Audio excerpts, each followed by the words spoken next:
All right, so what's up, everybody? I hope you're doing well.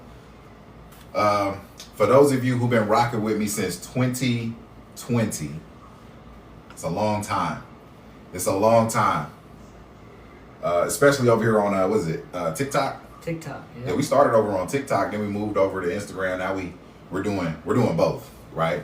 And so tonight I got a real special guest with me, and I wouldn't even say this is a special guest, man. This is my brother, man. We've been in this business together for like 8 years. 8 years. Yeah, about 8 years. And so him and I, what we're gonna do tonight is we actually gonna like share some real life stories, some real life testimonies, while also answering questions, providing as much value as possible, because there is a problem with saving. I'm gonna say it again. There is a problem with saving. And what we're gonna talk about tonight is why saving what's left over after bills is the slowest way to build wealth, and what wealthy people do instead to basically save their money and grow their money at the same time. Hopefully that makes sense. Now, real quick, who is this for? So, if you are a business owner, or you have a 9-to-5, business owner or 9-to-5, already saving money, like you got a 401k, IRA, you do stocks, you invest in real estate, or you just save money in a bank account, Robinhood account, whatever it is. We're actually going to show you how to take that money, take all the same savings that you're already doing, and actually multiply it in a tax-free way. Now, let's just say if you are not saving money yet, but you want to learn how to save money, we're actually going to show you why saving money is the slowest way to build wealth, and how you could actually get so excited to build wealth by actually redirecting some of the things that you're already doing now. So that way you can stack cash and build wealth at the same time. All right. Now, this disclaimer, okay? I know TikTok is kind of strict. Instagram, y'all not as strict over there. With TikTok, they'll kick you off. That's why I don't even go on TikTok no more. Last couple times I went on TikTok, I think I said the R word, and they kicked me off. Y'all want to know what the R word is? I can't say it or everybody kick me off. Basically, mentally challenged. Use your imagination. All right. So disclaimer. I am not your financial advisor. I'm not your lawyer. I'm not your CPA. And this is not financial advice. But I am going to show you like what I did, how I did it, and hopefully that's cool with you. As a matter of fact, when I first started making real money, right? And when I say real money, everybody got their own idea of what real money actually is. But when I started making what I thought was real money, I just thought I was doing my thing, right? I just thought I was doing my thing. I was gonna buy a nice car, get a nice house, go on vacation, and do all of those things. But it just seemed like no matter how much money I made, the bills kept stacking up. I paid more in taxes. I had people just hit me up hey B, let me hold some money. I got you on Friday. Put a one in the chat if y'all got some people like that. It'd be like, hey man, let me hit you back. Let me borrow something real quick. Let me borrow $20. Let me borrow $20. I'm gonna tell you, when somebody asks me to borrow $20, I don't let them borrow 20. I'm like, what are you gonna do with $20? You better ask me for $200. What you really or $300? What are we gonna do with $20? And I'm gonna give it to you. You don't even gotta pay it back. But the deal is you can't ask me for no money no more. so whatever you ask for, make it good. All right, so I got sidetracked. So at first I thought it was about making more money, and then when I sat down and looked at my numbers, I was making about $10,000 a month, right? And I had my 401k, I had my Robinhood account, I had high yield savings account. I was doing all those things. And when I looked at my numbers, I was making about $10,000 a month. But like I said, after all of the expenses, the taxes, the people asking for money that they're not gonna pay back, it left me with about $2,000 a month to save. And this is what everybody focuses on right here. How do we grow the $2,000 that's left over? But I want to ask you a quick question, because nobody ever asked me this question, but I'm gonna ask it to you because I'm willing to bet nobody ever asked you, is what if you could earn on the $8,000 that you spend? Let me say that one more time. What if you could actually earn on the $8,000 that you spend? Because wealth is not about saving more. It's not about saving harder. It's not about working harder. It's essentially just learning how to redirect your money the right way. Hopefully that makes sense. And if it doesn't make sense, that's why you got us here. We're gonna be here for at least the next 60 to 120 minutes. I could have just said 1 hour, 2 hour, but I try to complicate it a little bit. All right, with that being said, man, I want to pull up my guy Anthony Enriquez over here. Come on, man. Yes, sir. Tap in. Let me see what we got for the next one. Oh yeah, so what we gonna do is to set some context, right? Because some of y'all been rocking with us. You've already seen the strategy, right? You already know that if you want to build wealth the fast way, you got to do what wealthy people do. So what do wealthy people do? They buy assets, they borrow against the assets, they buy more assets with the borrowed money, and they borrow against it again, and they just repeat it, and repeat it, and repeat it, and repeat it, and stack it over, right? And so we actually have clients who we've been working with for 2 years now. Yep. Longer than that. Definitely since 2020. Definitely since 2020. And we get people that just reach out to us all the time. And so when was it? Who were you meeting with a few days ago? Well, we're gonna keep the name disclosed. Okay. Yeah, we ain't gonna mention no names, but a client of ours was doing a policy review, and she was looking at getting another policy, and she sent it to Anthony, and she just wanted to make sure that it looked official to do what we did with a previous policy. She likes to be able to leverage her money, be able to put money into her policy once that policy grows with enough cash value to be able to leverage that money into other assets. So I was looking it over for her, and it was eye-opening to say the least. What other people are designing out there and allowing others to buy. So we're gonna put this up here in a second. They're saying there's an echo. There's an echo. Is this one on? That one. No, you shouldn't be able to hear anything over there. I don't hear anything. Let's see. I don't. Huh? On TikTok, there's an echo. Let me see if I do this.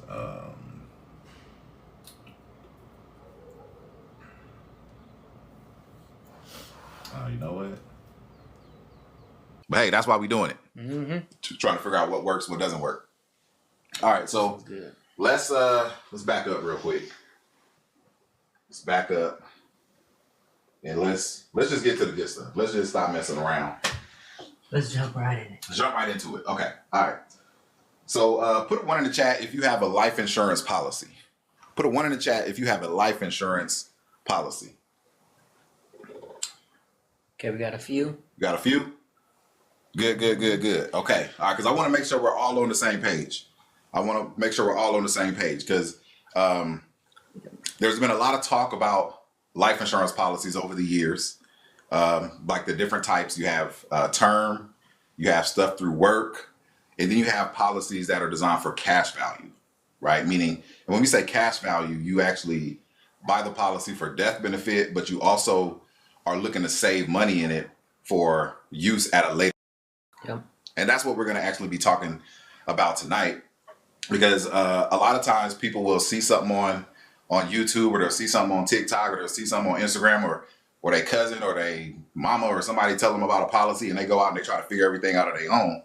And they don't actually know what questions to ask and what to look for.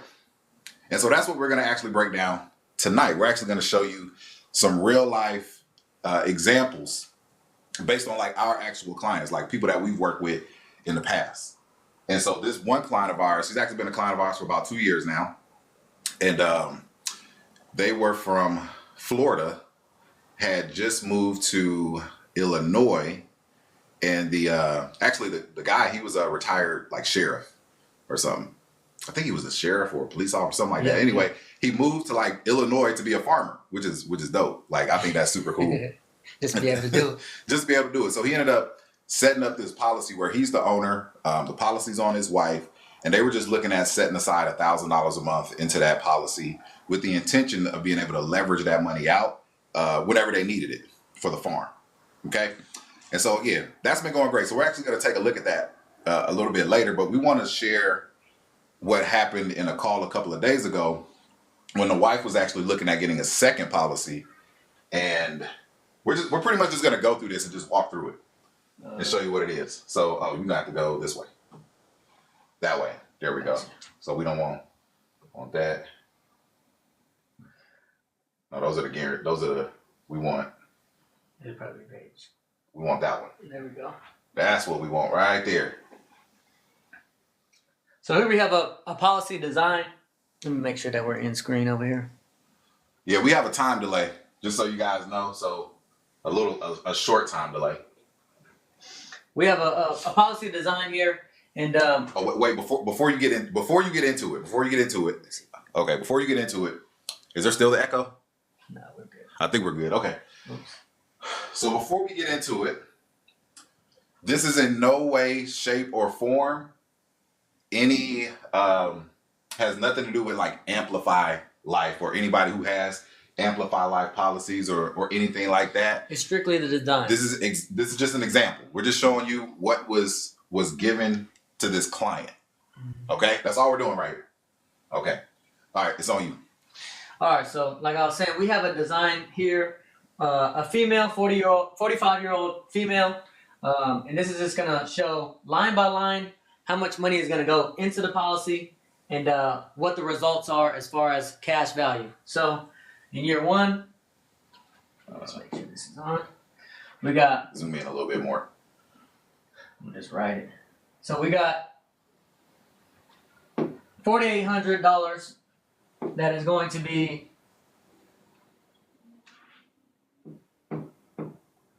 inputted into the policy every year, and you can see that here in the premium column. 4,800 is going to be inputted. She wants to do this monthly, so that's going to be $400 a month over 12 months. And you can see once that money's inputted, our account value is just over $2,000 here in our account value. What we want to distinguish is the difference between our account value and our net cash surrender value. This is going to be, I like to call this one our equity. So you can see here in that first year, she actually has a big fat zero in that first year, meaning the money that she put in, the $4,800, was going to be, whenever you put money into your policy, the first thing that always comes out is going to be the fees for the death benefit. In this case, the death benefit is just over $354,000.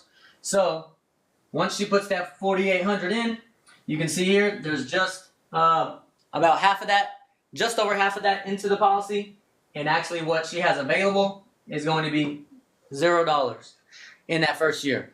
Is there any questions so far? That should be pretty simple. Money goes in, the fees come out automatically out for the death benefit, and our account value, you can see this at $2,000, and the equity on hand is $0 at this particular moment.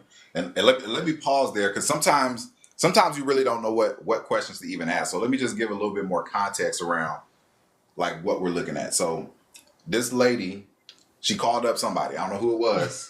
Yep. And she was like, hey, I have a policy. It's going, I don't even know like how the whole conversation was. So I'm not even going to pretend to say something that she didn't even say. The short answer of what happened was she wanted to get a policy. She had $400 a month that she wanted to put into it. And so the person who set this up for her, this is what they presented to her. Mm-hmm. And so anytime, hold up, let me back up real quick. We'll draw this over here. All right. So you have a premium, and the premium is what you pay, and then you have cost.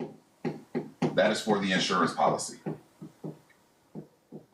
Right? And there's basically two types of insurance. You have term, and then you have cash value. Only two types. Okay, and so what a lot of people think is they think that term insurance is cheaper. We're going to talk about that a little bit later tonight. But typically, you go to, let's say you go to your insurance agent, or you go wherever you go to get a policy set up. You'll say, hey, how much is a $1 million policy? The agent goes back, they run some numbers, and they say, based on your age, based on your health, it's going to be $500 a month, or whatever the premium is, right? And so you're just paying that premium, not really understanding what's going on behind the scenes. This is why this is important. Because let's just say, for example, you wanted to get a $1 million policy, For the term policy, it might only cost $50 a month.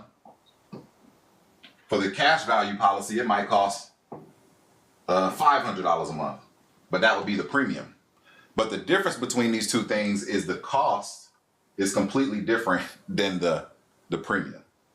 What does that basically mean? It means that when you have term, think about it like renting a house. Think about it like renting a house, meaning what? You pay rent, but you don't build any equity, no ownership, no nothing. It's just, you just paying as you go. That's it. Same deal here with term. You just paying as you go. If you die, it pays out. If you don't die, it doesn't pay out. Simple. But the permanent one, this is more like owning. This is like real estate, meaning you pay a premium and that money is actually building up equity or cash value inside of the policy. So same policy, same $1 million. One person is just paying 50. The other person pays 500. But remember, it's the same insurance because what are they covering? The $1 million. So why is the cash value policy more expensive than the term policy? It's because when you pay this premium, they're going to take the cost of the insurance policy out. So the cost might be only $50. Oops. Oh, what did I do? Let me go back. I think we're on page 4. Oh, we're on page 4. Okay, yeah. So the cost is going to come out. That means there's $450 left over. That is the cash value. Okay. So what happens a lot of times is people don't know what questions to ask. They don't know what to look for. They just say, hey, I want to get an IUL policy because they saw it on TikTok or they saw it on Instagram or wherever they saw that. And then they'll say, hey, I want to put in $500 a month. And then the agent will actually set it up to where the cost isn't as low as it can be.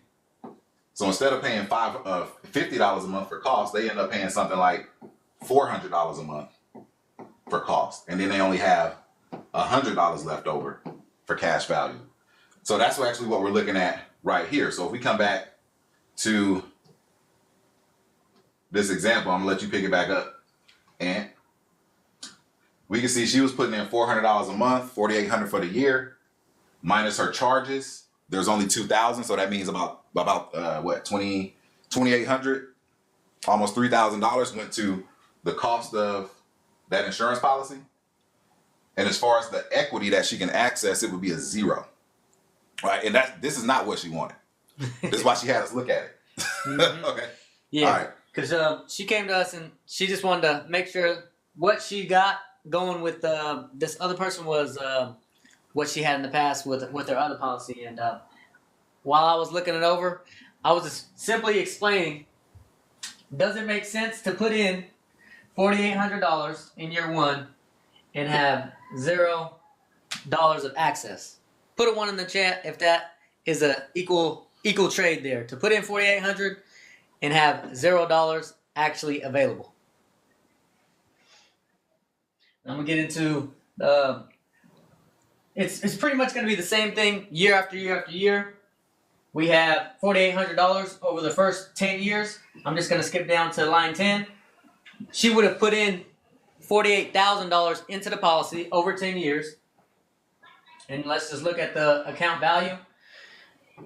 The account value is 35K.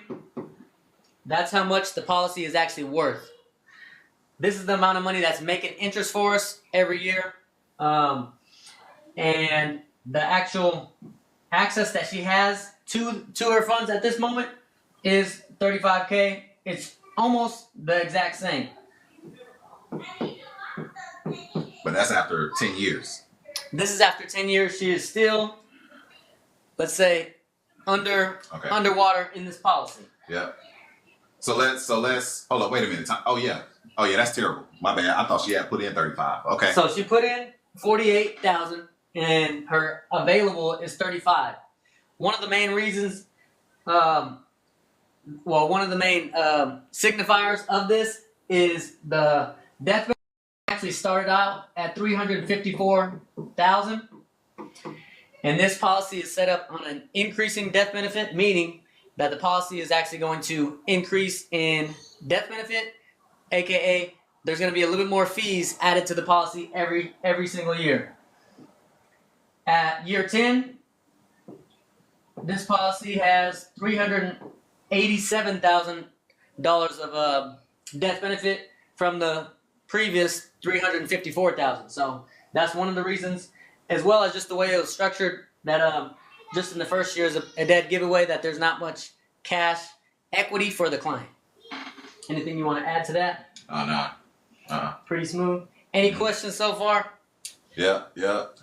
We got 2 people, so we should be able to man the comments as well. Yeah. I'm over here. I'm looking in the comments right now to see what's going on. So we're just gonna scroll this down. I'm going to scroll this down to. Hey, you might have to zoom in more because it's kind of hard to see the numbers. Like you can't even see the numbers at all. So you got to zoom all the way. So this is year 20. Actually, I wonder, can I fix this over here?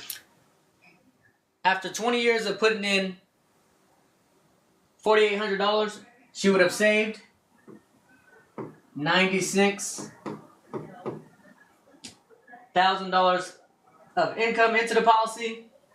Let me just write that right here. So 96K is what she put in. 102 is what she actually has a value. And you can see at this point, the death benefit has rose to $454,000. So let's just stop it right there. Would you guys put in to any type of investment $96,000 just to have 102 20 years later?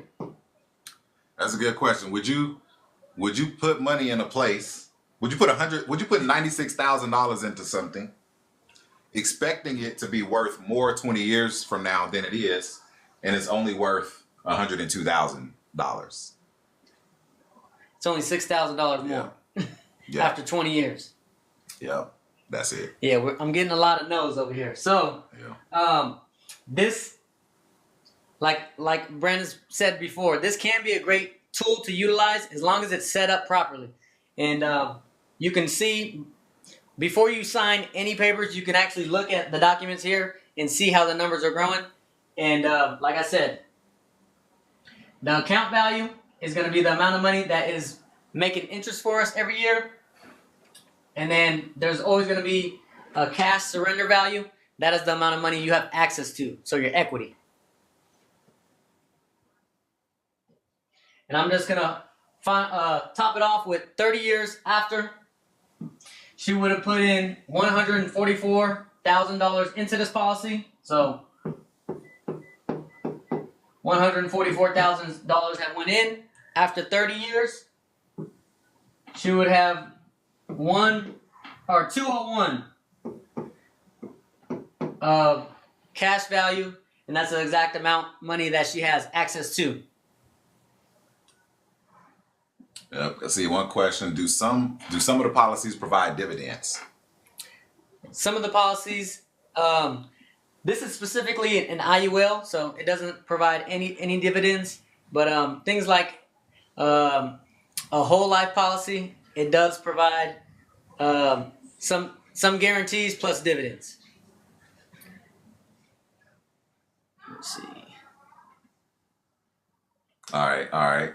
Good stuff. Okay, so let's back up a little bit. Yep. So somebody left a comment here. When you're designing a insurance policy, or when you're looking to purchase an insurance policy, specifically an IUL, you want to make sure that you are getting the least amount of death benefit when you're focusing on cash accumulation. So that means you want our fees to be as low as possible by lowering the death benefit, and the IRS is going to actually tell us what the maximum amount of money that we can put into a policy yearly. So if you're not able to reach that yearly maximum, it's also known as a MEC limit, MEC limit. That is going to be a good indicator on if that policy is a good fit for you financially. So I always like to explain it as, if you're buying a house, you wouldn't want to buy a 8-bedroom house if you only need a 2-bedroom at the moment. Yeah, it might make sense later on down the road, but right now you're actually going to be paying for 6 extra rooms. So we want to make sure that the maximum that that is allowed in a policy, you're actually able to hit that, so then you can get the most value from a policy. And that's when you're trying to buy a cash value focused policy. Yeah. There we go. Let's see. All right, cool. So now we've seen what was presented, right? This is what she almost got. She literally was about to pay the first premium. What, today? Literally tomorrow is her draft for this policy, and she said for sure I'm canceling that. Yeah, she's definitely not. So the agent isn't going to be too happy with us for sure. For sure. Hopefully they're not watching this. They're probably not. But if they were watching it, hey, tap in with me. I can hook you up. I can show you how to make it so that you don't ever lose any clients, because that was, you probably just don't know. They say if you know better, you do better. Mm-hmm. But that's not always the case. Sometimes you know better. Some of y'all hard-headed. Y'all don't listen. Y'all don't listen. All right. So let's look at, let's see, where are we going to go with this? Let's look at, okay, so talk to us about this one. Talk to us about this one. Okay, so on the call, I just wanted to just show her how I would design a policy to make sure that the amount of money that she's putting in actually gets the maximum amount of value. And when I disclosed what $400 looked like, she said, well, I could actually do $600. Can you show me what that looks like? Because I showed her, like I said, the same dollar amount as the last policy, and she now has some extra spare change that she wants to put into this, because her main concern was the liquidity of it. She wanted to make sure that she had access to her cash, and once I showed her that there was actually able to utilize her money within the first few years, she said that she had some extra change that she was going to hold off on that last policy. So here is going to be a policy design similar to the last one. It's just going to be at $600 a month, specifically 601. That's going to be the maximum based on the IRS guideline, that MEC limit that I was just discussing about. Hold on one second. I'm going to see if I can, with the, not the screen recorder. I'm trying to see like the brightness. Is this the brightness? There we go. Yep. I'm trying to make sure it's bright enough for them to see. Okay. Over it on there. And I'm trying to write out all the numbers just so I know it is a little bit small on the phone, especially. So, same client age, 45 when we're starting this policy. Like I said, you got a different color? Yep. Down at the bottom. Okay. So we got. Yeah. That's the crane.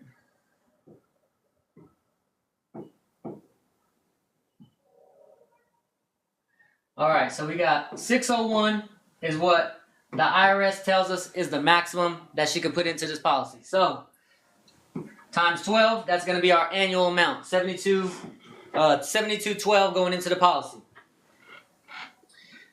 This amount of money, like I said, whatever type of policy you get, the first thing that always comes out is going to be the fees for the death benefit. So right here we have $6,200.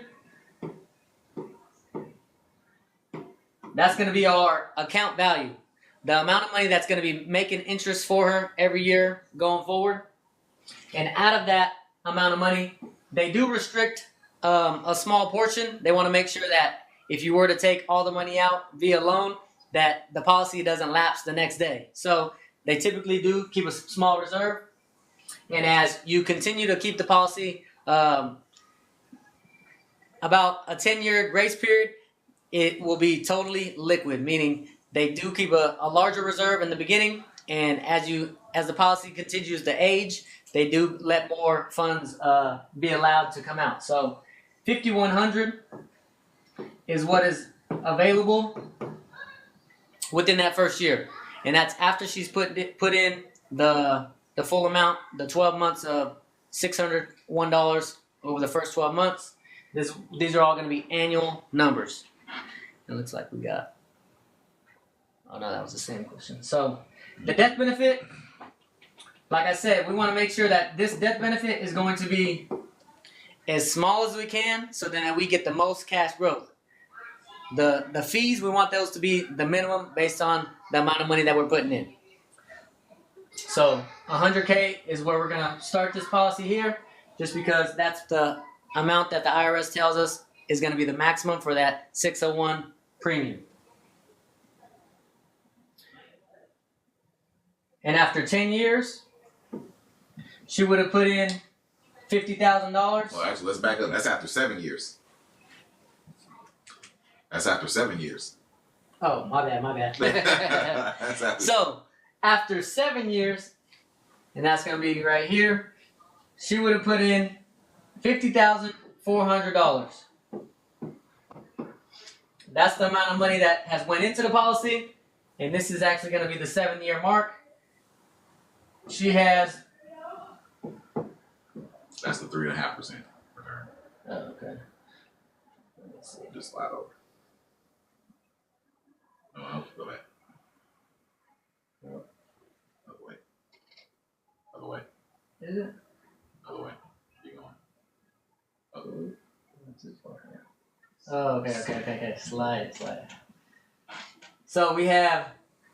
Let me see.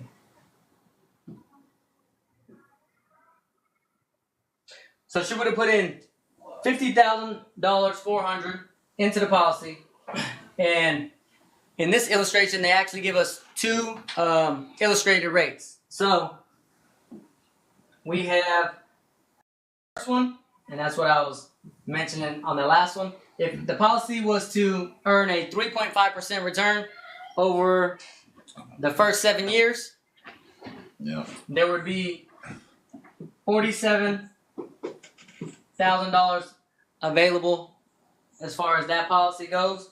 That's if you were to invest in a fixed return, meaning there's not going to be any variance of you couldn't make more, but you couldn't make less. It's just going to be a fixed return.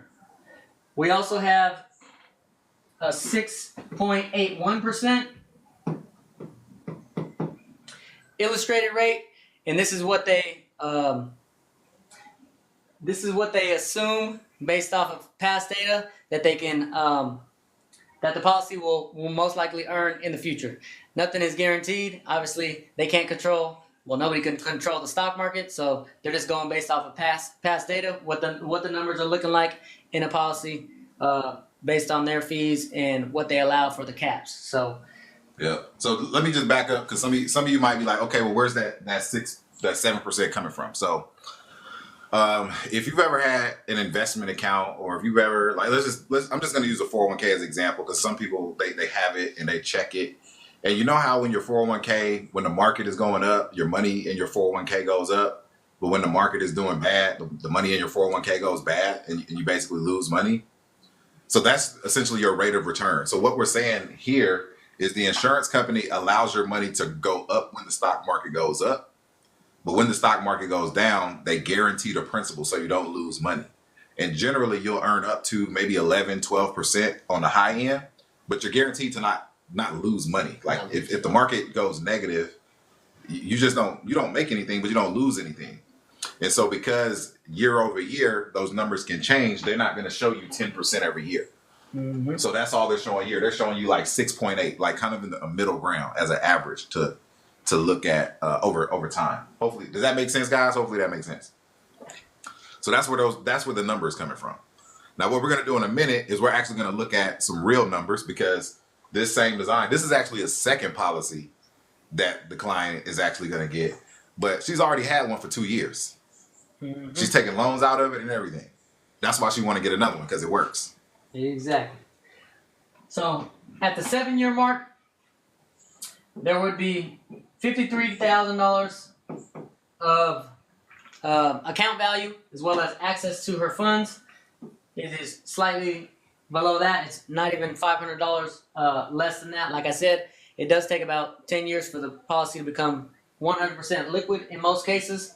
And as we continue to let the policy age,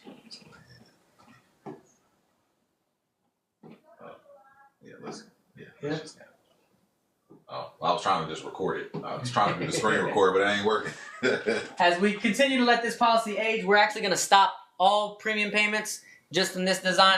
I wanted to show her if we were to save consistently for the first 7 years, what does that look like? We were, like I said, investing $7,200, and this is at year 7. She would have been age 51. She also has a secondary policy, and she has not a policy, but she also saves with her employer. So this is just another asset that she wants to build and be able to leverage. So we're going to stop premiums in year 8 all the way for the rest of her life. We're not going to put in an additional dollar over that $50,400. And just to illustrate what this looks like, at 10 years, this policy would have grown to $63,000. And these are going in 5-year increments. At 15 years, like I said, she hasn't saved an extra dollar in here. This is going to be $87,000 of account value or access that she has to these funds. And she would have only been age 59 at this point. Most people are still working. And then at 64, this is getting closer to retirement age. She would have $119,000 and some change there. And that's, like I said, with only investing $50K in the first 7 years, and that policy is still growing. Not only cash value, but also the death benefit. I'm not sure if you guys peeped that, but it's also growing because when you have an insurance policy, our account value is going to grow and our death benefit is going to be set for the most part. If those numbers ever get close in value, the account value is actually going to force the death benefit up because there has to be what's called a corridor or a cushion in between those two numbers. And she hit that very early in this policy, so they're both going to grow in tandem for the remainder of her life. Anything you want to add to that? Yeah, so back to, I see over, who's that, Maureen? So she said, what's happening with the death benefit? It was $100K for almost 10 years, then it started to build up. So you hit on that, Yeah. right? But let's look at this, right? Okay, so if we go back up here, let me just erase some of this stuff here. All right, so originally we had a $100,000 policy amount. That was the face amount or death benefit. By the time we get to, what is this? 20 years. 62, 20 years later, there's $105,000 of cash value. So like Ann was saying, you can never have more cash value in the policy than what you have as death benefit, or else it wouldn't be an insurance policy, if that makes sense, right? So what happens is the insurance company will automatically increase the death benefit to maintain what Anthony called corridor. Corridor is just basically there's IRS rules, right? So put a 1 in the chat if you knew that life insurance was tax-free. Actually, let me give you a better question. Put a 1 in the chat if you knew that life insurance was one of only, really I would say only one of 2 like true tax-free assets that you could actually put money into. Roth IRA being one of them, life insurance being the second. Now, if you want to call a Roth 401k, I'm just going to say Roth. Roth is tax-free, but technically we're not even going to go down that road today. We're just going to keep it here. All right. And so because of that, because it is literally one of only 2 true tax-free assets, the IRS does regulate it, just like they regulate everything else. So what they say is, hey, Maureen, if you want to get a life insurance policy, get all the tax benefits from it, you want to be able to borrow from it tax-free, you want the death benefit to go to your family and things like tax-free, we're going to make sure that you use it as a life insurance policy and not an investment. And so because of that, they require at least a minimum amount of insurance based on your age and health and based on the amount of cash that's built up into this policy. So as you get older and your cash value increases, the insurance company has to force that death benefit up in order to make sure you keep all the tax benefits of the policy. That is the only reason, like why it increases that way. All right. So now, let's see. We got any other questions? Let's see. Someone else is saying, what if you cared about the death benefit? There's typically two ways to design a policy. You're either gonna design it to have the death benefit be the focus, meaning you want to put in the smallest amount of money and get the largest amount of death benefit, or vice versa. How we like to design policies is for the cash value growth. The difference is you're going to decrease the death benefit and put as much cash as you can into a policy, because, like I said, that just creates lower fees, aka lower drag, and you get more compounding. And simply, time is going to be in your favor by doing so. So, those are the two ways. When you go somewhere in the middle, it's kind of, I don't want to say you're pulling in two different directions, if you would. So either you can design a policy for cash value growth or death benefit. This one, like I said, it's going to start with the small policy death benefit, but once it hits that corridor, it's going to grow and continue to grow for the remainder of this person's life. Good question. Yep. And so there's another person. There's three questions that kind of came back to back, which we're actually going to get into in a minute. We actually can look at that. But the first one was, does she have to pay it back? I'm assuming you're talking about like loans from the policy. Mm-hmm. So it's yes and no. It's if you want to. It's yes and no. Does it have to be paid back? Yes. Does she have to pay it back? No. What does that basically mean? It means that this death benefit, if I go over here, this death benefit is money that is already owed to her. So let's just say she took $100,000 out of this policy as a loan, never paid it back. When she passes away, that death benefit passes away, or they take the loan from the death benefit amount, and then the remainder goes to the family. The second one is, will she get the death benefit and the cash value? So she gets the death benefit, but the cash value is the death benefit. I see people mess this up all the time. So if your agent ever tell you, like Dave Ramsey says this all the time, I say they keep your cash value and only pay you the death benefit. So here's what you have to understand. It's almost like a house, right?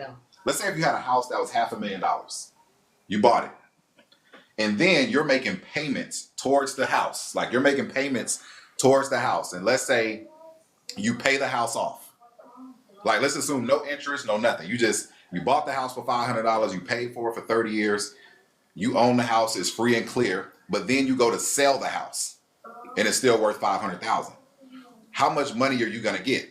Are you going to get the $500,000 that your house is worth, plus the $500,000 of payments that you made over the last 30 years? Or are you only going to get the $500,000 that the house is worth?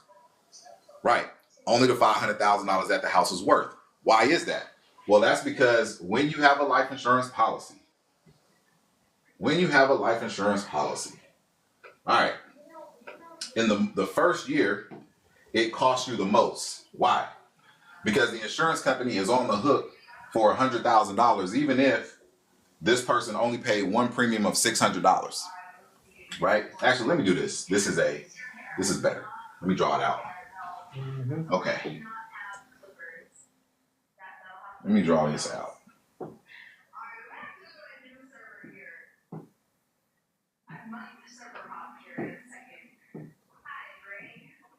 Okay.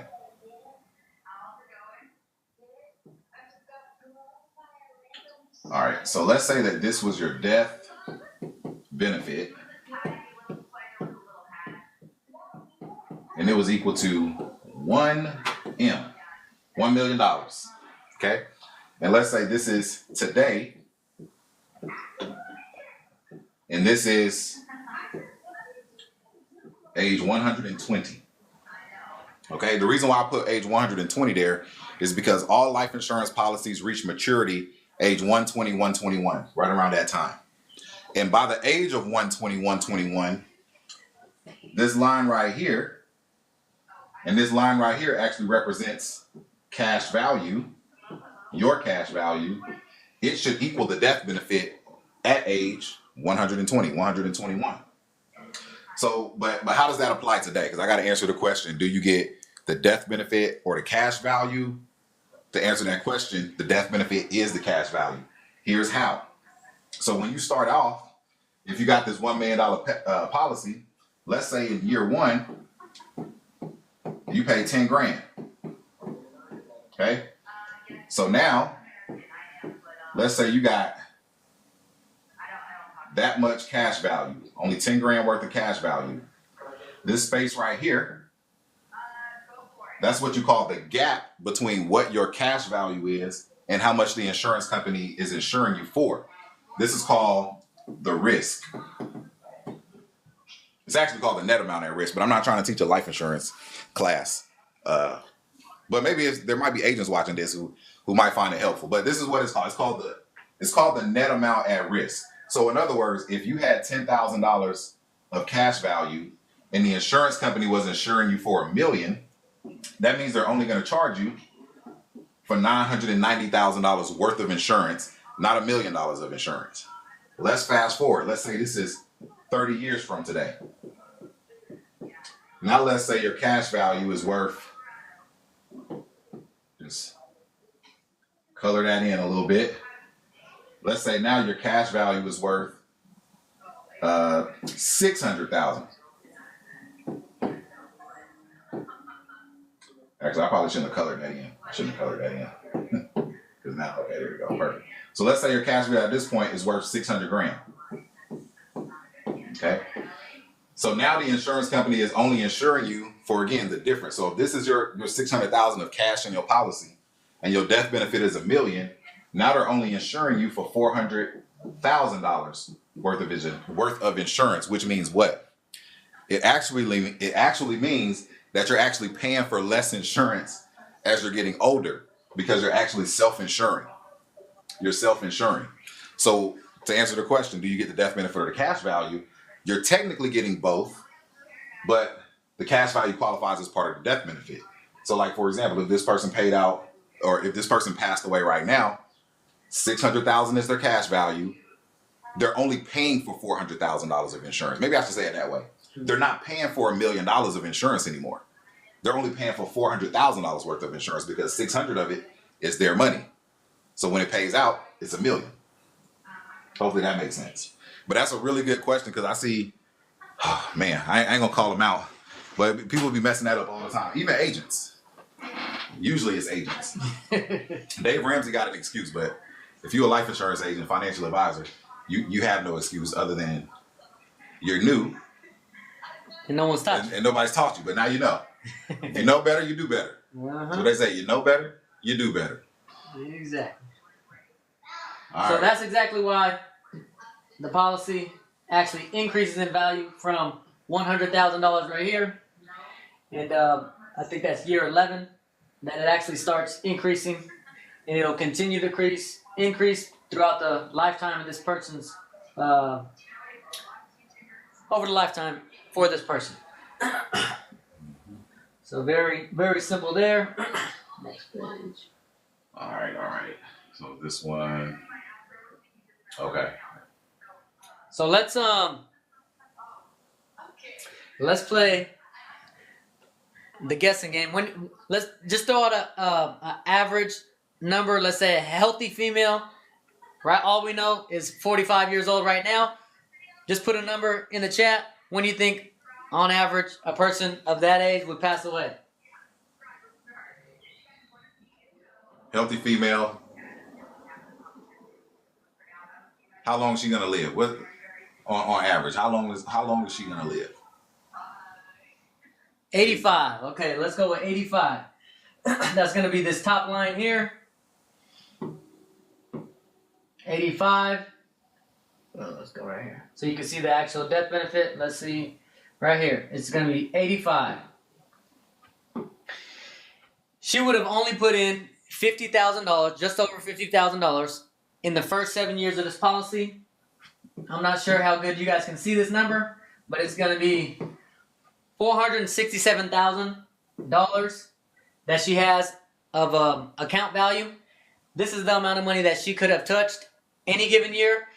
That via loans is going to be one of the ways that you can leverage money in two places, meaning the money's going to continue to compound in this policy, as well as, let's say, if you buy real estate or stocks or other things that are going to mature and become an asset for you, your policy is going to maintain its value plus gain interest based on the market every single year going forward, no matter if she continues to put in money or she stops like she did in this policy at year 7. Like Brandon said, that money can be paid back and you just have more equity to utilize. Or if she was to take out $100,000 a few years back, this policy's equity, which is the column right next to it, would just be, let's say, $100,000 less. So $367K would be here. Death benefit is $533,000, just over $500,000 there. If she never paid that $100,000 loan, they would simply subtract it from the death benefit. The $100K gets paid back to the insurance company plus interest. It is a loan, and that's why it qualifies to be tax-free. And the remainder, the $433,000, would go to the beneficiary of her choice. Most of the time, that's going to be families or a community service place that you want to donate your funds to. Yeah. Oh, I'm not sure what happened there. Oh, There we go. But I think I might have hit the button. Like he said, that money's going to get paid back. The loan is. That is either going to come from your hard-earned dollars while you're living, or when you pass away, it's simply going to be deducted from the death benefit. One of two ways there. Yep. Good question, good check. So someone asked, is that like okay, hold on, wait a minute. Somebody had asked about increasing and level. Oh, okay. Yeah. So does the premium change? Is that like a term?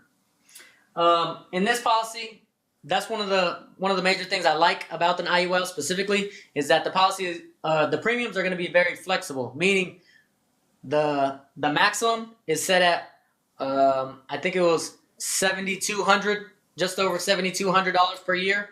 But the minimum, that's just going to be based on the fees of the policy. And if we scroll all the way back to the first policy year, you can see she put in just over $7,200, and the fees that were taken out roughly about $1,000 for this policy for a healthy 45-year-old female. So it's about $80 a month. About $80 a month for a permanent policy, and like Brandon said, as we accumulate account value, the policy actually gets cheaper. Yeah. Because so let's say that, because sometimes you may hear, oh, the policy gets expensive, it's going to eat up all your money and whatever. That can happen if it's not done correctly.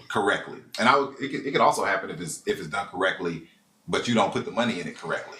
Yeah, because we can only draw the blueprint for you. This is just a design that I put together, and if she doesn't follow this blueprint, obviously things are going to have to change. That's why we meet with clients annually to make sure that life happens. Yeah.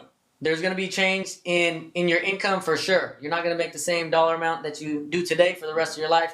At least I hope not. If your income increases, we can try to hit that savings goal a little bit faster. Or let's say something happens where the funds aren't looking the same as they were when we started the policy. We can always adjust on the annual review and make sure that we're planning accordingly. Yep. And then we're going to go back over to Instagram. I saw one last. I'm going to come back to this one. The $7,200 per year premium is high for 45 years old. So I always say high compared to what? High compared to what? High compared to what?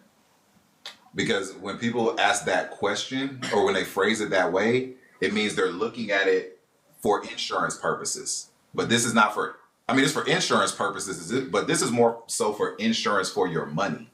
Mm-hmm. So instead of saying $7,200 per year is high, you say $7,200 per year. Like, just think if you were going to save $7,200 per year. Like, forget the insurance for a minute. Forget the insurance. when you're doing what we're trying to teach you how to do right now, like forget the insurance part about it. Think about how much money do you want to save? Can you save comfortably without even thinking about it? Because that's the premium. That's how you want to make. That's what you do. In order to make sure you do this right, two things have to happen. Three things have to happen. Number one, you have to choose the number that you want to fund into the policy at a maximum level. Now, there's a minimum level, which we'll talk about in a little bit for that same policy. The second thing, the policy needs to be written based on that amount. The third thing is you need to fund it based on what you originally said. Because you don't have to pay, like right here, she doesn't have to pay $7,200. If you want to see how much she has to pay, well, I don't know. Did we put that in here? Let's go back. Where is it? I don't even know if man, it's not in here. But where is it? It might be. I'm looking for the target. Do you remember what the target was? It's not even in here. But let's just say for this same policy, her minimum is only like $1,500 a year. So if she just wanted insurance, she could pay like $1,500 a year and just have the policy, but it's not going to have no cash value. It's not going to do none of the stuff that we talking about tonight. Yep. Now let me get back over here to IG because this is a good question. Because somebody had a really good question about being denied, and I can't find it right now. Sure, was it on TikTok? Yeah, it was over here. Oh, deny, apply for your kid. Hey, that's good. Can you do the same for your wife and being? Yeah, you could do that. You can do that, but you can also do it's called a survivorship policy where you and your wife are insured under the same policy. But the way it works is, so it still works like this, but it pays out when the second person passes away. So a lot of people use that for like legacy purposes. Like if they're trying to leave money to, let's say, the grandkids or cover estate taxes, and they just want to have a policy like that, then they can do that. Let's see. Yeah, if somebody putting money in your savings account, but one that grows. Yeah, most of the time when you put money in your savings account, especially if it's a regular savings, you're not making more than a few 0.01%, 0.02%. And most of that money is going to take forever to actually get some nice growth. This is going to be somewhere similar to a savings account to where you can put money in there, you're going to have access to it, but it's going to grow at a large rate, just going off of averages. Yeah. All right, so let's get to it because we got some other. We want to share some other stuff with y'all here. Let's get to it. All right.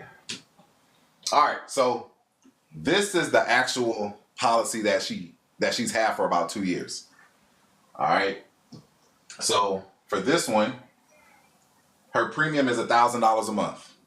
Okay, her premium is $1,000 a month, $12,000 for the year, and we're doing what we call a 7-year funding, 7 pay.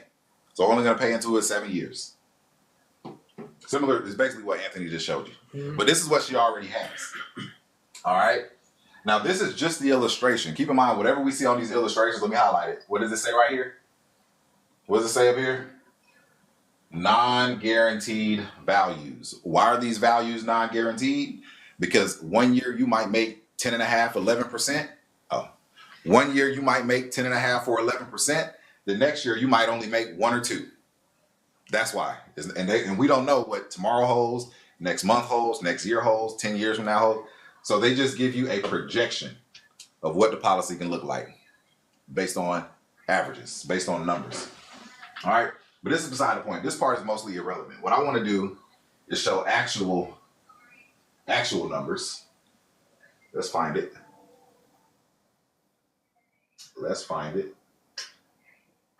Okay. Zoom in. Hopefully everybody can see our screen here. Okay.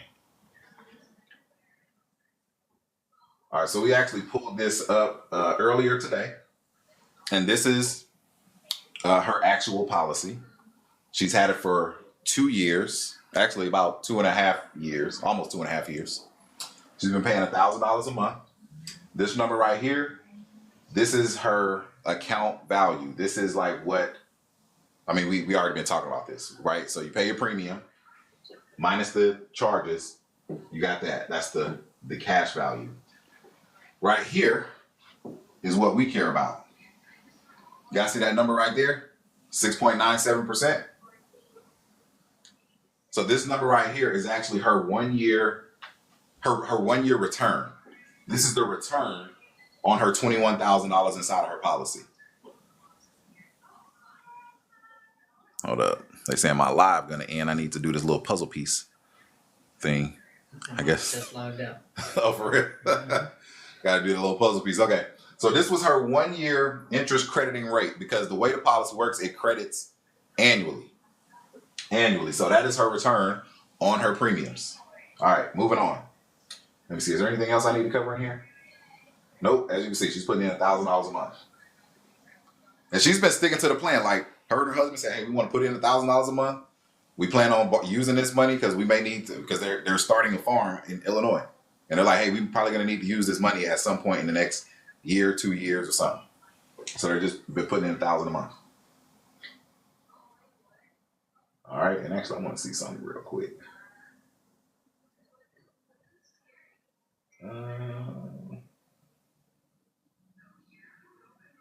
Oh yeah, we're actually pretty close to where we projected. Really, really close. We projected about 21,000, almost 22,000, like right here. And where are we right now? Let me go back. Where is it? Oh yeah, we're really close. Really close. Really, really, really, really close to what was projected. That's awesome. I didn't even look at that. All right, now, this is what we get excited about right here. Okay. Because whenever you're trying to like save money, we always run into the same problem, right? You ever save money for a vacation? You just put it in your savings account, You go on your vacation, you spend it all, you come back, and now you got to save it all up again. And like a lot of us, we put money, let's say, in a high yield savings account, and you really don't want to pull money out of your savings account because it's paying you interest for it just sitting there, right? But with a policy, you can earn the interest even as you take it out and use it for other things. And even better, the interest rate that you take the money out at is usually lower than the rate of return. Case in point, they took out a loan on, I don't know when they took out the loan, but here's the current loan balance. Okay. They took out some loans to invest into their business or something. I'm gonna say right. I want to make sure. All right. So they took this out. This was the loan. $16,338. This is the interest rate, 4%. Let me go back. How much was their return? So they paid, hold up, let me go back. They're paying 4% interest on this $16,000 loan that they took out. Stay with me. But they just earned 7% interest on the $21,000 that they had. So let me ask you a quick question. Would you pay 4% interest on money that you had to use and spend anyway, while your money sits in another account earning 7% tax-free that you don't got to pay back? Well, no, not that you don't got to pay back. You do it. No, I don't think you can. You see what I'm saying? So it's literally like they got paid to take a loan against their policy because the interest rates. You guys seeing that? Are you guys seeing that? 7 and 3. 7 and 3. They made 7. They paid 3. They paid -3. They paid negative. Exactly. They paid -3. They got paid to do it. That's literally like me coming to you right now and saying, "Hey, I'll pay you $7 an hour to cut my grass." But you know somebody who could cut my grass for $4 an hour. You just go to the other person and say, "Hey, I'll pay you $4 an hour to cut the grass. I'm paying you 7. You paying them 4. You just made $3 and you ain't even have to do nothing." That's what this is. That's what that is right there. All right. Now moving on. I got one more. I think I got another screenshot in here. Okay. Somebody asked earlier, are there dividends? Do you get dividends? So it's not like a dividend, like a true dividend, like a stock, but it is interest crediting, right? You do earn interest And what you're looking at right now is every month. And because it credits annually, but it's like a month over month annually. So what did that mean? So from January of 2025 through January of 2026, that's one crediting segment. Because remember, they're paying their premium of $1,000 a month. So $1,000 goes in January. Next January, here's their credit. This is the value before the credit. That's the value after the credit. So they got $74 just this past January.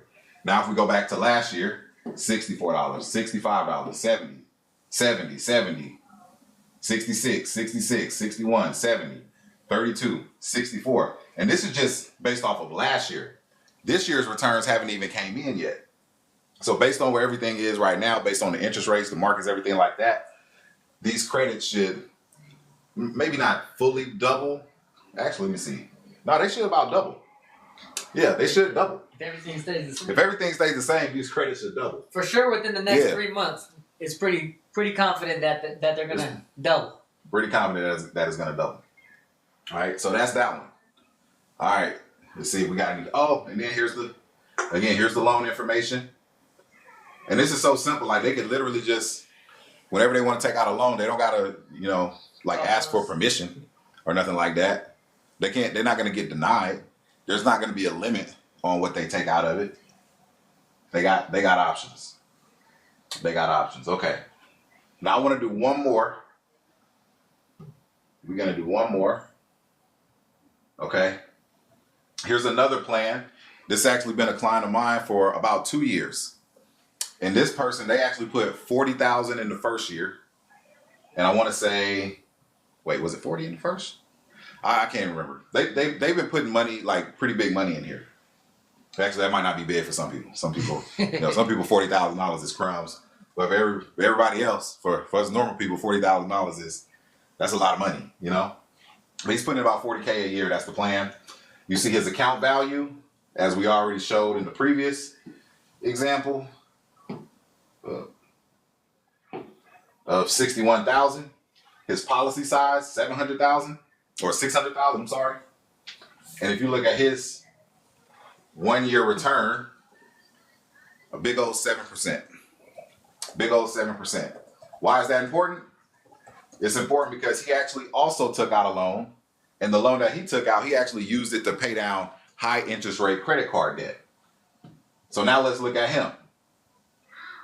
He put out about $38,000. His loan rate, that's actually, let me go back. Okay. This is crazy. So he took, right here, this is what we want to look at. He took a policy loan of $37,150. Okay? At a 4.5% interest rate. So this is how much he owes on the loan right now. How much is that? Do we got a calculator? Let me get a calculator. Yep.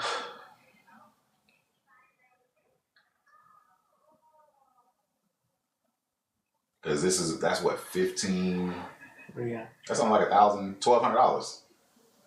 It's about $1,200. Yep. 38,367. Ads. Oh, you got ads. I'm like, what are you doing? Playing games? You have the ad. Just use your regular calculator. This is the regular calculator. They got ads on the regular calculator now? Wow. All right, so $38,367. Mm-hmm. $38,367. Yep. Minus $37,150. All right. So this is the interest, $1,217. That's how much interest he pays for borrowing $37,000 that he used to pay down credit card debt. How much is credit card debt, everybody? How much is the interest rate on the credit card?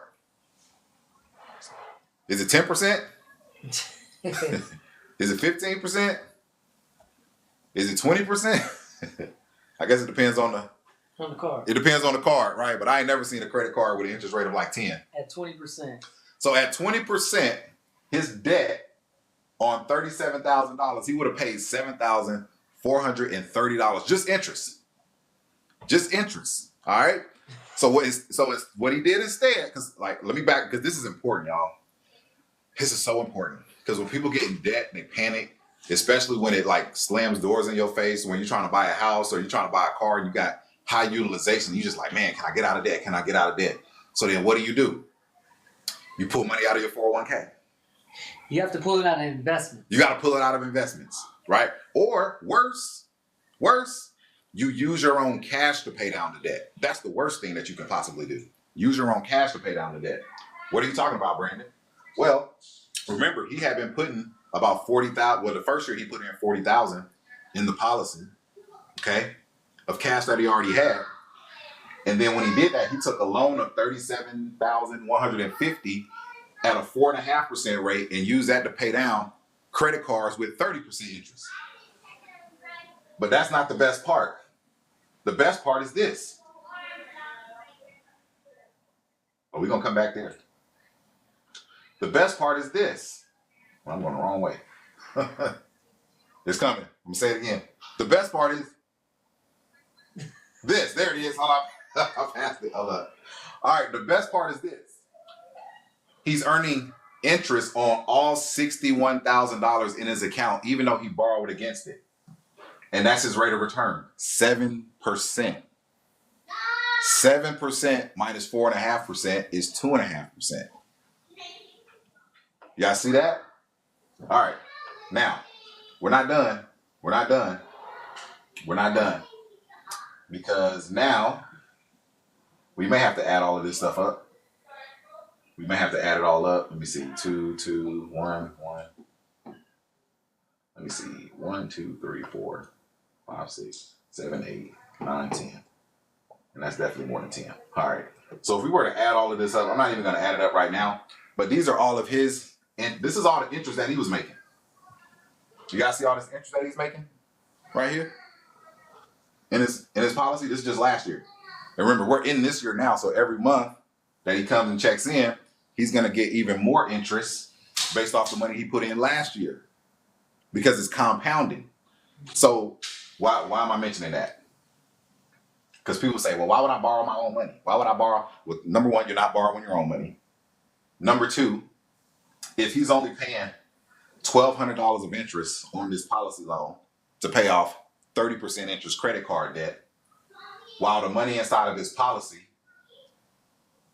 is doing this, paying him 200, 160, 140, 140, 120, 111, 100, 85, 37, 57, 40. Do you think he made more than $1,200 in interest this past year on his money? That's what I want to see. Do y'all guys think he made more than $1,200 in interest on his money? Because if he did, that means he got paid for saving. Actually, he got paid for borrowing. He got paid for borrowing. That's becoming your own bank right there. That's powerful right there. That's powerful right there. You see what I'm saying? And that's what a lot of people miss. That's what a lot of people miss. All right. So, real quick, I want to talk about the charges real quick. Right here. Let me zoom in. Because some people say this is expensive, right? There's so many fees, there's so many charges, this, that, and the third, right? Maybe not y'all, but other people. So remember, his policy is how much? 600. He got about 600 and something thousand. That's his policy size. This is how much he pays in terms of like actual cost each month. $158.88. And this is he is 30. Dang, how old is he? He's definitely in his 30s. We're about the same age. And again, he's had this policy for about 2 years. And this is his cost. So with a policy, these charges right here, well, this one stays. Once he's had this policy for 10 years, he won't even have that charge anymore. He's only going to have the cost of insurance. And look how what the cost of insurance is. It's like $12 a month. Which means a lot of his money, once he gets to year 11, when he doesn't have this charge anymore, even more of his money is going to be working and the policy should be performing even better the older he gets. All right. So let me pause there. It's hot in here. Mm-hmm. I always like to explain that as this is just a snowball rolling downhill. At first, obviously, we got to go against, like he was saying, some of these charges. In any asset that you buy, it's going to be a slow start. As we continue to build and stay consistent with funding this policy, the snowball's just getting pushed down the hill.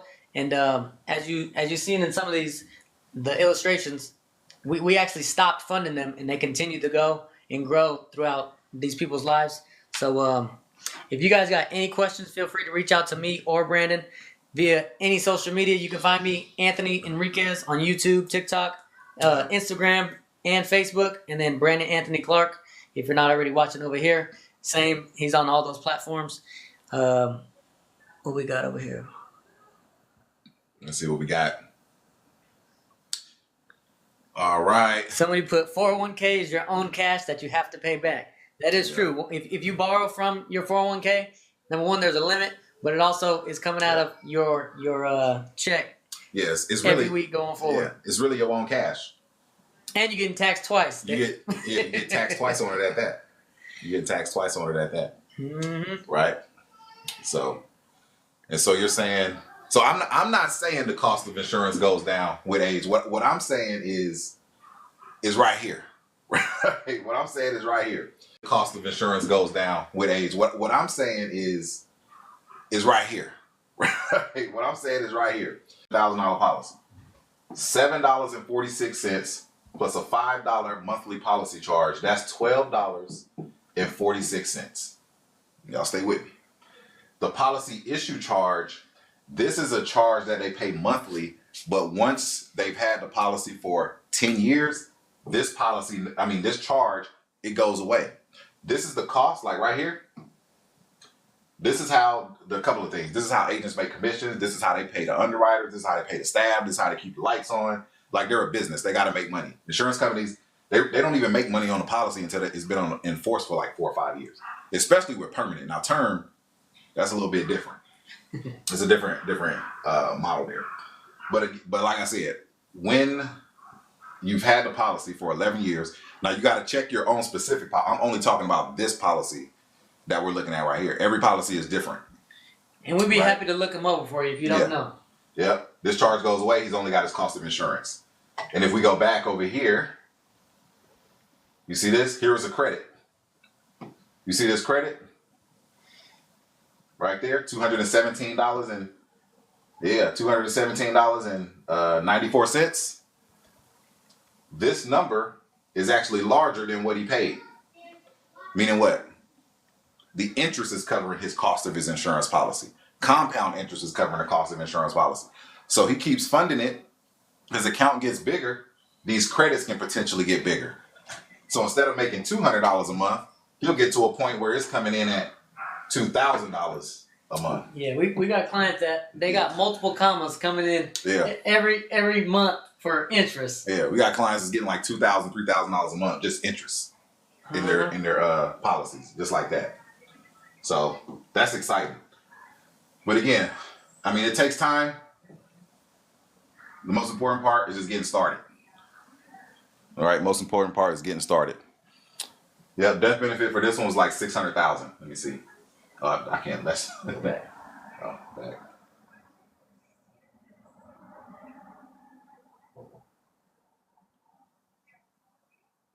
Yeah, 600,000. I wish I had the age. I mean, I could look it up, but I ain't gonna look it up right now. So, yep. Let's see what other questions we got here.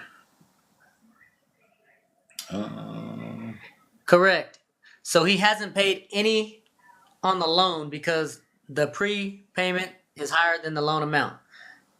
The repayment is higher than the loan amount. Yeah, he's making more interest than he has to actually pay for the loans that he's taken. And that's what Brandon covered earlier. This policy is making, it averaged 7.3%, and the loan was at 4.5.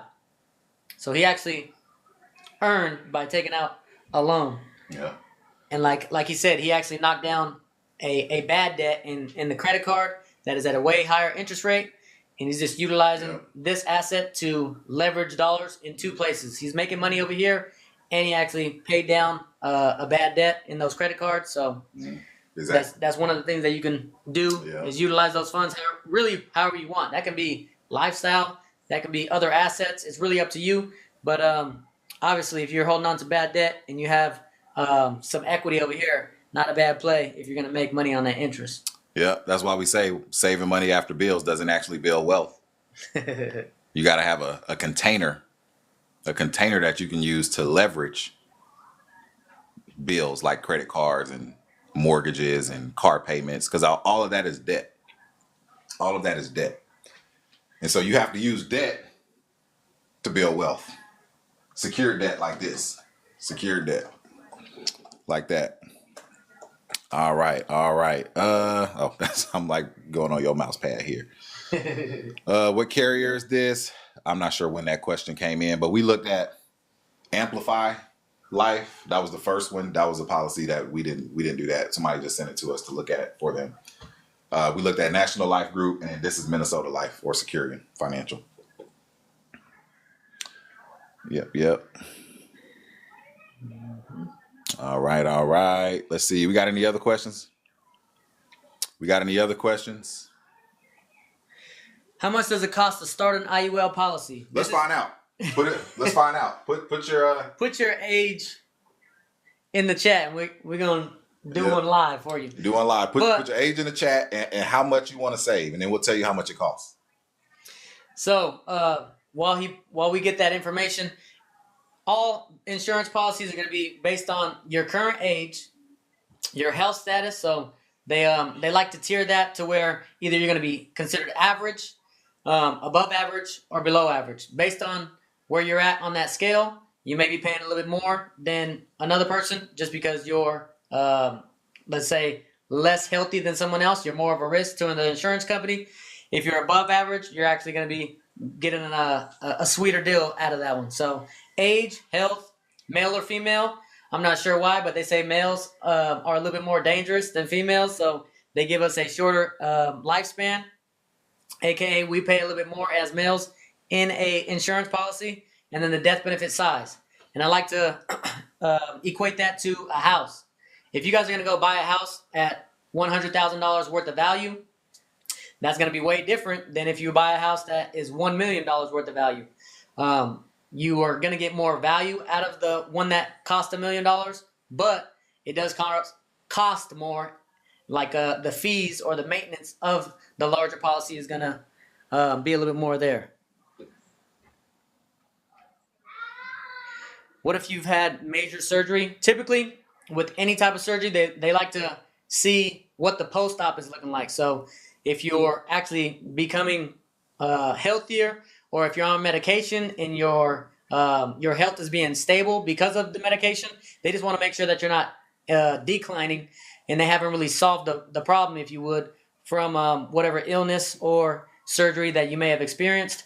And just with due time, they can see, okay, this person is pretty stable. If you had a type of surgery or if you're on medication, they like to see some time being passed, whether that be 1 year or a few years. They can get a better sense of your health and how stable it is. Let me see. Hey, Finance with Professor X. If you don't got nothing nice to say, don't say it at all. Or did your mama not teach you no manners?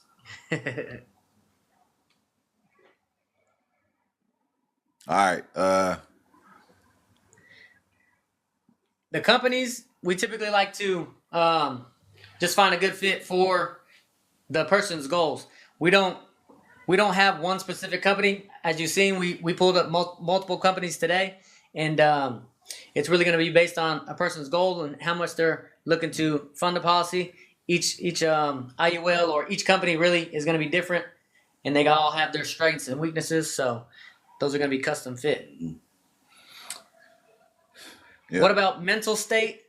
That's really going to be one of the tougher ones because it's hard to measure if someone's stable mentally or they're declining, and that's just going to be based on like how frequent you visit the medical professionals, or if you've had like a stress test or other tests that have been performed.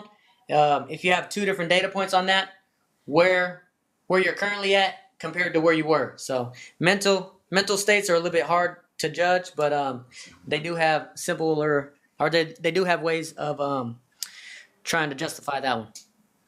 I'm trying to see if that changes the light. Like, does it make it easier to see? I feel like it doesn't really matter though. It doesn't really matter. The LEDs coming from there. Yeah, I'm gonna figure this out. We're gonna get it right. We're gonna get it right. Yeah, the top few companies that we typically write with is National Life Group, one that we showed already, Minnesota Life, or even Allianz. Those are some good companies just because they allow us to utilize the cash. Mm-hmm. Utilize the okay, cash. so we're gonna do a live one right now. Somebody asked, "Am I with an IMO?" I'm independent. I am independent. Was that the one? No, I don't think that was it. So if you want us to do one for you, we need your age and we need how much you want to pay towards your premium. That's what we need. And we need a number that you don't even have to think about this number. Like, it's so easy, it's so doable that you literally don't got to think about it. So what would that number be? And whoever puts the answer in first, we just gonna go with that one. What would you be comfortable with saving? Yep. Let's say for a 7 to 10 year period. We need age, health, or not health. We just need age, amount, and age, amount, and I forgot. Age, amount. We're just gonna put you at a standard health. And sex. Age, amount, and sex. Male or female. Okay. All right, so we got a few. I'm gonna start on Instagram because Tukey Daily Show, she was ready. She said 34, 500 a month. So here we go. And I don't even know if you'll be able to see this. So we're gonna do what we call, if you want to be your own bank, this is how you do it. This is what we do. All right. Oh, cancel. Oh, I forgot I can't hit enter. I gotta get used to using this thing. $6,000. Just click somewhere else, yeah. Every time I hit enter, that pop-up comes up. Wait, can they see that? Just probably need to. Next screen, make it larger. All right, there we go. Oh wait, we gotta put your age in there. We got you at 45. I'm sorry. I'm sorry. And I think we have your 34. All right, so we got a new minimum face level. We have a female. And we're gonna put 34 years of age. And let's run it.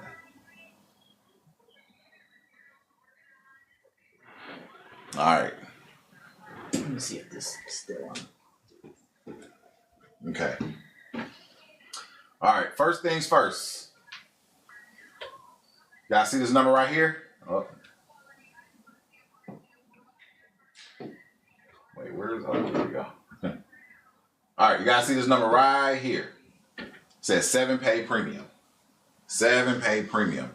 This is the maximum because Tukey Daily Show said, Brandon, $500 a month. That's what I can pay without thinking about it. All right. So $500 a month times 12 months, that's $6,000 for the year.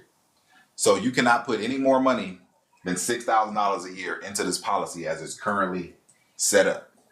Okay. Now this number, this is the target premium. This is your minimum, right? Your minimum is technically lower. Just disregard that. We don't want to pay any attention to that at all. Your minimum is going to be your target premium. So what I would suggest is, let's say if this was your policy at $500 a month, obviously you start out with $500 a month because that's the number that you chose.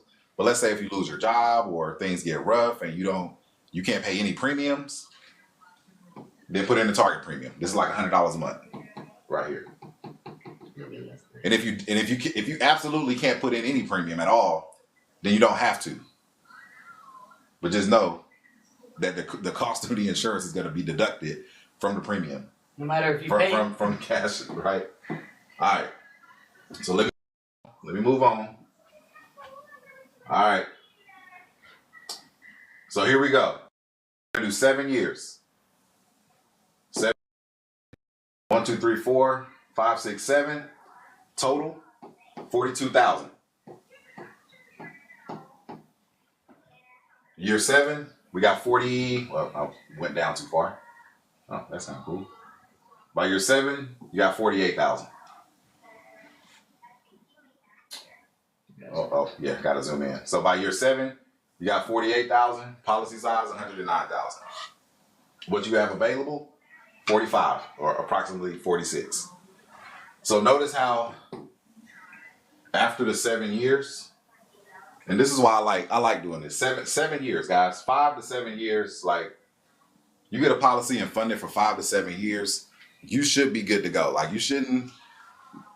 You're on your way. That's all. That's all I can really say. You don't have to pay into it for 30 years or 40 years, unless you want to, right? But I personally, like, this is the type of stuff that I do.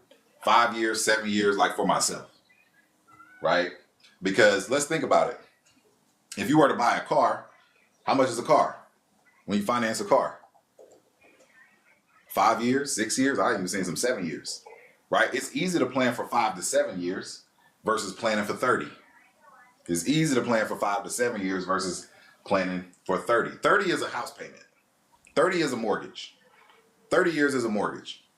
So unless you absolutely want to pay, $6,000 a year for 30 years, you could absolutely do that. You could if you wanted to, but let's just say if you didn't want to do that, you just pay it for 7. And even if you only paid it for 7, by the time we get 30 years later, it's about $200,000 in there, potentially $200,000 in there. Oh yeah, I keep doing that. Potentially $200,000 in there, right? But here's what I found out, like, just through my experience. Even when people get here and they see it working, they just keep putting the premium in. It's like, why would you stop putting the premium in if it's working? If you're able to put your money in here, you have access to it, and it's going to grow for you, why wouldn't this be the first pit stop? That's what most people come to the conclusion with, and they continue to fund this literally for a lifetime just because it's their own bank, if you would, that's making interest for them for the rest of their life. Yep. All right, let me see. All right, now I'm going to go to TikTok. Who was first over on TikTok? Let's see. All right, somebody said 300, but I don't have an age. I need an age. Okay. All right, finance professor, 26 years old, 1,000. So let's go back.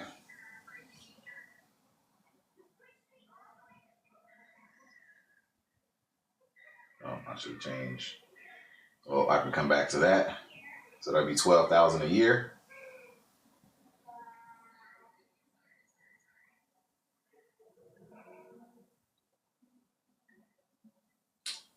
All right, 26 years old or 26 years young. You got it? Yeah. This screen is hot. It's like heat coming off this thing. You're sweating. So $1,000 a month, $12,000 for a year. For the first 7 years, same thing. This person is 26 years old. Oh, hit the target premium. We got, like I said, the 12,000. 12K is going to be over here. Target premium at his age, 1851. All right, and what is the target premium, guys? What is the target premium? Target premium is the minimum. Target premium is the minimum. Okay. So he doesn't have to pay $12,000 a year. This is what we need to pay at a minimum. But again, if you're trying to build your cash value, you want to hit as close to this number a year per possible, which is why when you choose your number to fund it, do something that you know you can do. And to make it real simple, in this case, he would have put in $2,000 in the first 2 months, and he would have already hit that minimum. Yeah. We like to make sure that we're able to oversave in these policies, so then your cash is able to grow efficiently. Let me erase some of this.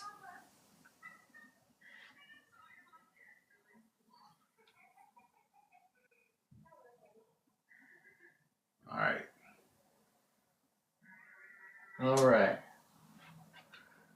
So we have, out of that $12,000 that went in, we have 11.5 in that first year.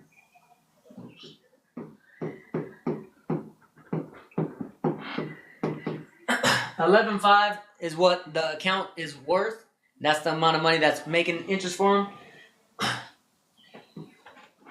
Over here is going to be our available loan or the equity at any given time at $6,500.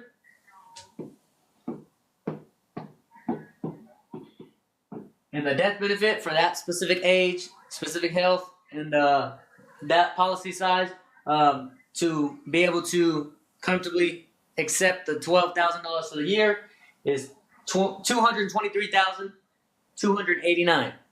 That's the death benefit as we start this policy. And as we continue to move down, putting in that $12,000 a year, I'm just going to go to year 7. Hopefully we're starting to get the flow of things. He would have put in 84,000. $84,000 into this policy. The account value would be at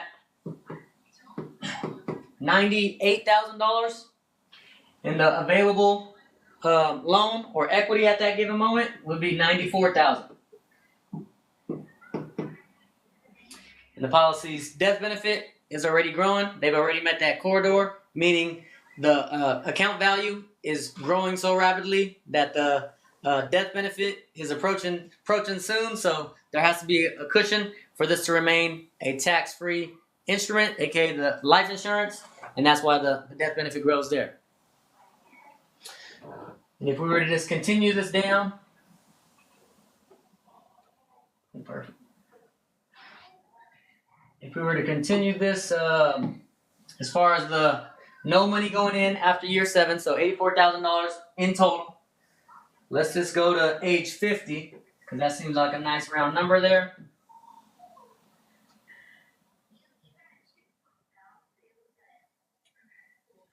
The policy's value and the equity at that given moment would be $326,000. And that's, like I said, only putting in $84,000 in the first 7.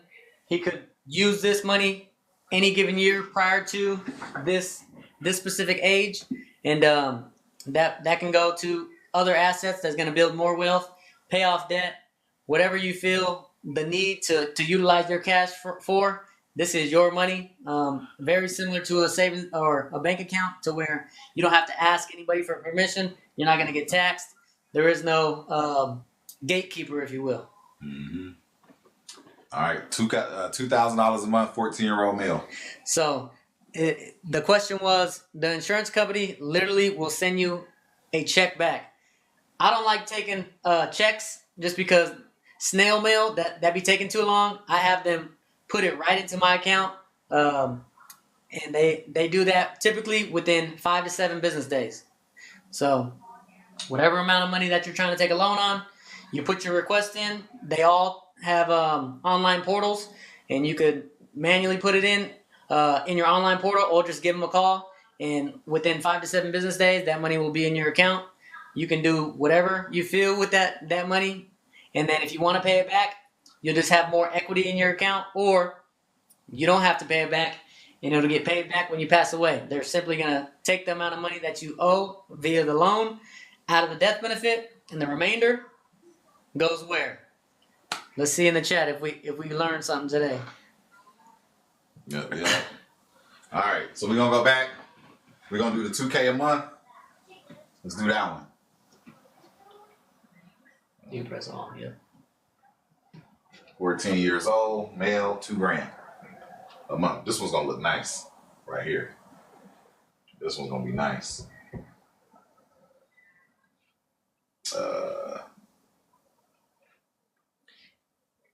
Is the primary reason for the IUL the cash component? You can design them to be focused for cash accumulation or death benefit focus.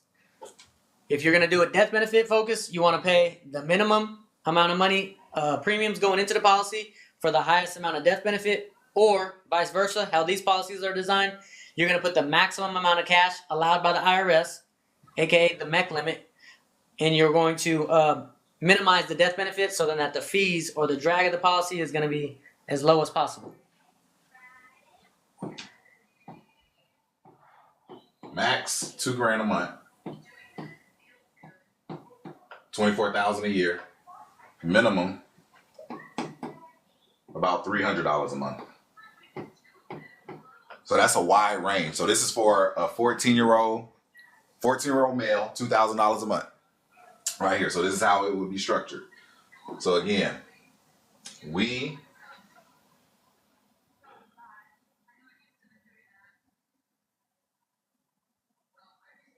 okay. All right. So we got 24,000 a year. That's the maximum. So through 7 years, what is that? 84 and 84, that's 168. So 168,000 total. Okay. Now we want to look at the projected cash value. So 168 total premiums. 196 is the projected account value based on that. Now at 14 years old, let's say if we go out to age 30. So age 30, remember we put in 126. Projected cash value at that point, 376. So that's in 16 years. It's like it basically tripled. It basically tripled throughout that time period. And we're only looking at the money growing. We're not even talking about like actually using the money while it's growing right now. So let's just compartmentalize that for right now. Let's just compartmentalize, because it's a new concept. When I first learned it, I couldn't even sleep at night. I was like, my whole life I've been walking around and people have been doing this in front of my eyes. I started seeing the patterns everywhere when I learned it. All right, so that's that one. You know what? Here's what I want to do. I'm gonna do somebody else. I want to do somebody else.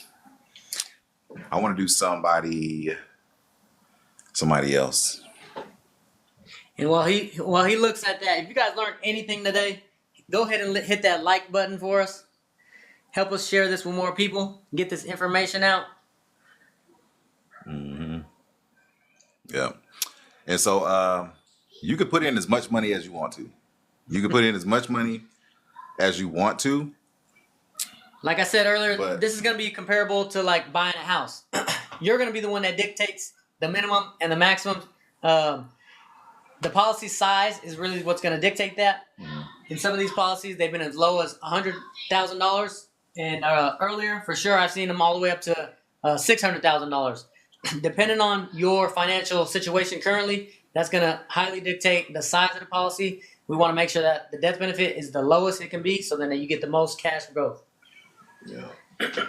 Now, what I want to do real quick is I want to take the same $2,000, but for 40 years old. For a 40-year-old male, $2,000 a month. We just looked at the numbers for $2,000 a month for 14 years old. And then what you're going to notice is that it's really not going to be it's not going to be too much difference in terms of how well the policy grows. Okay? The only thing that you'll notice that is different, number one, is the target or the 7-pay premium. That's still the same. I'm sorry. The only thing that's different is the target premium, meaning the minimum. So for the 14-year-old who was putting in $24,000 a year, the minimum was about $300 a month. For the 40-year-old putting in $24,000 of premium, the minimum is about $416 a month. So that's how age affects it. But if we look at the actual numbers, if we go, where was it? I forgot how much it said. I think it was like 197. Did I say it was 197 for the 14-year-old or 198? Yep, I did. So for the 40-year-old, it's 195 projected. So it's like a $2,000 or $3,000 difference in terms of like actual cost. Because like sometimes people think like, dang, am I too? They ask, well, am I too old? Will this work for me? Yes, it can work for you, because the only thing that happens is the older you get, the less insurance that you need for this to work. But you also need time. You need time for the money to compound. So somebody younger has more time for that money to compound for them. So dollar for dollar, if you start sooner, it grows more, right? But don't think that it can't work for you. Like if you're, 40, 45, 50, 55, even 60 in some cases, like it can still work for you. Because let me pull this up. Let me pull this up now. Let's get into the weeds. Yeah, no matter what the amount is, the biggest factor in the policy is going to be time. Utilizing whatever age you're currently at, getting started early, and allowing time to be on your side for the money to compound. We're already going to spend money no matter what. It costs money to live, but if you're able to capture the value in a policy that's going to generate interest for you for the rest of your life, you might as well get that started sooner than later.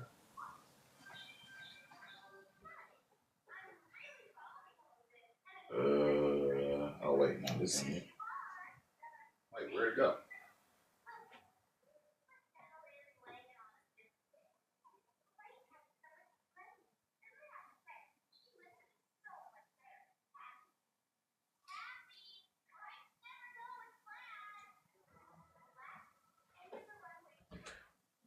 Oh, there we go. I'm like, what's happening? Open. Why can't it open it?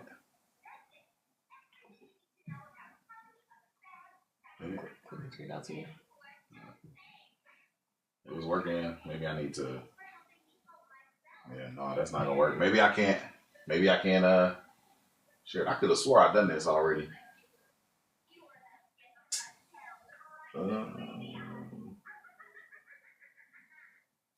we go. Is that gonna do it? Or maybe I hit view full. Well, I already did that.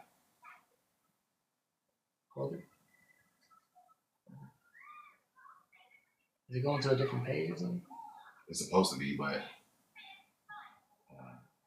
oh, maybe I need to update my Chrome tab. Maybe that's why. I think I need to update.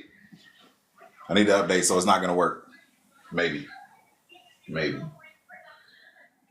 What's your question? It looked like you still have questions about it. Shoot now, or you're gonna have to wait till next live. Yep.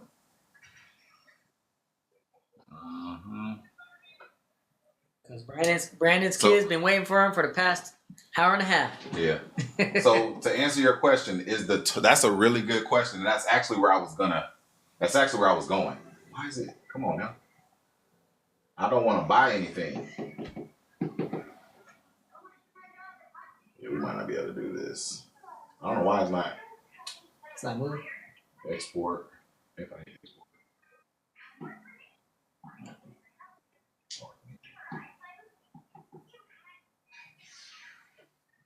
I'll try it one more time. If I can't pull it up, then.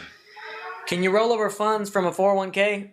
You can't directly roll those over.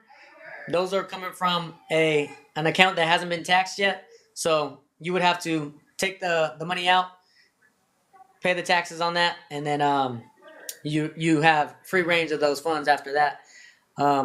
You could move that into something like an annuity, and you don't have to pay those taxes. But the 401k can't go directly from that vehicle into an IUL. If your question hasn't been answered yet, just re-input it at the bottom so it could be fresh. Yeah, but I was gonna try to show you because somebody said, "Is the target?" Well, let me get in front of me. So somebody asked, "Is the target premium the cost of insurance?" No, the target premium is not. The target premium is not the cost of insurance. The cost of insurance is lower than the target premium, which is why we say at a minimum you want to pay the target premium, because it essentially guarantees that even when you're paying what we tell you is the minimum, you're still paying more than the actual true minimum. Because the challenge with these policies is, I want to say there's two sides. Number one, you got to make sure the agent writes it the way that you want it, like in accordance with your goals, right?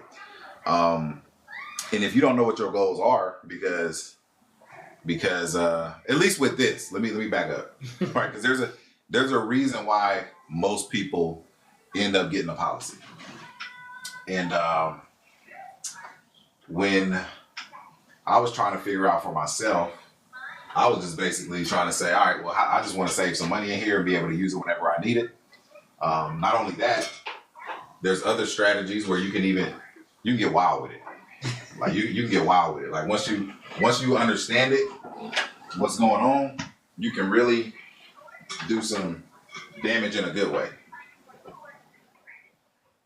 Lost my train of thought because I'm trying to multitask. And since you guys been with us for a while, just to put some ideas out there, those dollars that you've seen, especially after 20, 30 years, I talked about putting money into other assets. Being that most people have families, they have spouses, kids, loved ones that they care about, you can actually utilize an asset like this to buy another asset on someone else. Literally be the same money utilized in two different places. And that's just one of the gems that we'll drop on you today. And like I said, the main thing, you have access to your cash. It's going to be growing forever. And the smart thing to do is to buy other assets that are continuing to build your wealth, whether it be in this policy or in others, or in other assets, I should say, or whether you just want to splurge a little bit. If you had the consistency of saving and you have a nice value here, you just want to go on a vacation or something like that, you can do that as well. Like he said earlier, the example, pay off debt. It really doesn't matter what you do with the money. The money's yours. Utilize it how you want to. But that was just a quick nugget that I wanted to drop with you guys for being on. I know we've been on almost... We started at 5:30? Almost 2 hours. Oh, man, it's been a minute.